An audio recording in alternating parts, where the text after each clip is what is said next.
हम दोनों पर मोहब्बत जायज नहीं है।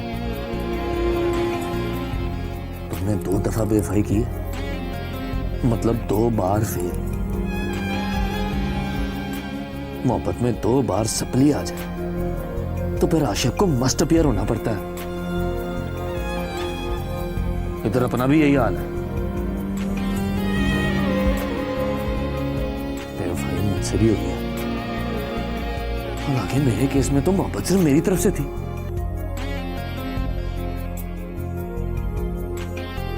वो तो मुझसे मोहब्बत ही नहीं करती, लेकिन फिर भी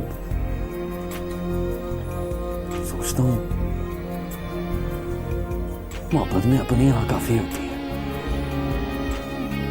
अगला चाहे हाँ करे ना करे, तो मतलब एक तरह से मेरी भी सपली आ गई है, मैं भी फेल हो गया हूं।